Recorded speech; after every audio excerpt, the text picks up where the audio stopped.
Hello children, class 7th की हिंदी का first chapter जो पोएम है हम लोग पढ़ रहे थे और कल आपको पढ़ के उसका कुछ अर्थ बताया गया था।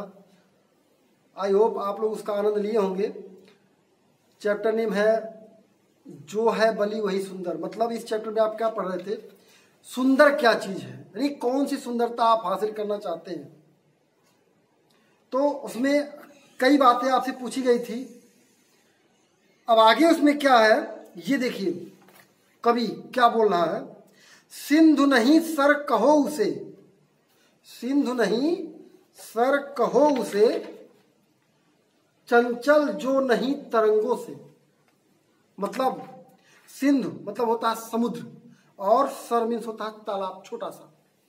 तो जिसके जल में, जिसके तरंगों में हलचल ना हो, चंचलता ना हो, उसे क्या कहेंगे? तालाब ही कहेंगे, सिंधु नहीं कहेंगे। सिंधु की तरंगों में, नदी की तरंगों में हलचल होती है, उसमें उत्साह होता है, उत्साह से परिपूर्ण होता है। और तालाब की तरंगे शांत धीरे धीरे चलती रहती हैं। तो सोचिए आप लोग क्या बनना चाहेंगे, सिंधु की वह ऊंची ऊंची लहरें या तालाब की वह छोटी छोटी जो है लहरें। और उन्होंने क्या कहा, मुर्दा कहो उसे जिसका दिल व्याकुल नहीं उमंगों से। यानी जिसका हृदय, जिसका मन में, जिसके मन में उत्साह ना हो, उमंग ना हो, हर्ष ना हो, उसे क्या कहेंगे? मुर्दा कहिए, जिंदा नहीं है। अगर जिंदा है उसके, अगर उसके पास हर्ट है, हृदय है, उसमें उत्साह होनी चाहिए, उमंग होनी चाहिए। आज खोजो सौंदर्य गगन चुंबी निर्वाक पहाड़ों में। और क्या कह रहे हैं, अगर सौंदर्य खोजना है, अगर आपको सुंदरता खोजनी है तो निर्वाक पहाड़ों में, मौन चुप रहने वाले उस पहाड़ों में खोजिए, ऊंची ऊंची जिसकी चोटियां होती हैं, उन पहाड़ों में सुंदरता खोजिए। कूद पड़ी जो अभय शिखर से उन प्रपात की धारों में, जो ऊंचे शिखर से, जिनके बड़े बड़े पत्थर ऊंचे शिखरों से लुढ़कते हुए और उसमें प्रपात की धारों में, यानी झरने की धारों में आकर गिर जाते हैं, कूद पड़ते हैं। उनको ये डर नहीं लगता है कि इतनी ऊंचाई से कूद रहे हैं, हम क्या होगा, हमारा क्या हाथ होगा, हम टूटेंगे फूटेंगे कि बचेंगे, ऐसा कुछ नहीं सोचते हैं। उनके अंदर उत्साह होती है, उमंग होती है। तो उनमें आप सुंदरता उनमें खोजिए। आगे, सागर की उत्ताल लहर में बलशाली तूफानों में। और कहाँ खोजिए? सागर की उत्ताल लहर में, यानी समुद्र की ऊंची ऊंची लहरें जो उठती है, उन लहरों में आप सुंदरता खोजिए, कितनी सुंदर वो होती है। और किसमें? बलशाली तूफानों में, जो तूफान, बलशाली तूफान चलते हैं तहस नहस करते हुए, इतनी ताकत उनके अंदर होती है, उनमें सुंदरता खोजिए आप। और किसमें खोजिए?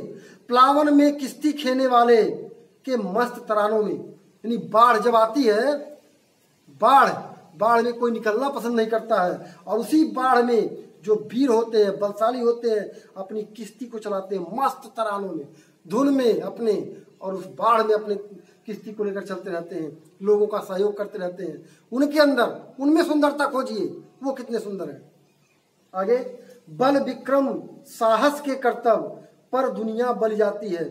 आप जानते हैं विक्रम, बल, विक्रम और साहस, तीनों का कर्तव्य अगर आपके अंदर है, तीनों का गुण आपके अंदर है, तो दुनिया आप पर बल जाती है, आप पर न्यौछावर हो जाती है, यह संसार आप पर जो है लट्टू हो जाता है। और बात क्या स्वयं वीर भोग्या वसुधा कहलाती है। और यह स्वयं धरती क्या कहलाती है? वीरों के भोगने योग वस्तु होती है।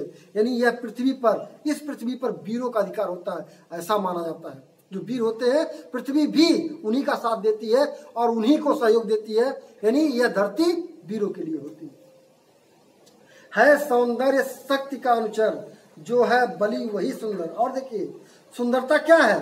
शक्ति का अनुचर है, अनुगामी, यानी पीछे चलने वाला।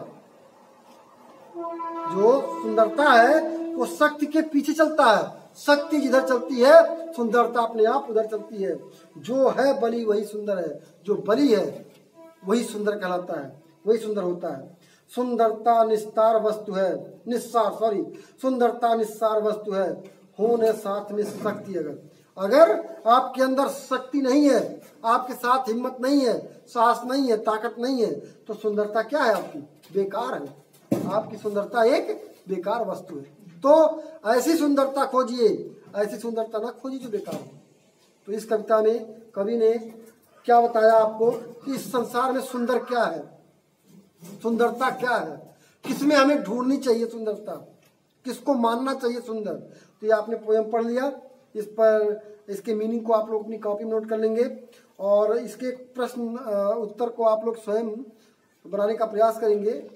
उसे लिखा दिया जाएगा आप लोगों को, लेकिन फिर भी एक बार आप लोग खुद प्रयास करेंगे तो अच्छी बात रहेगी। तो आज का चैप्टर समाप्त होता है ये पहला, बस इतना।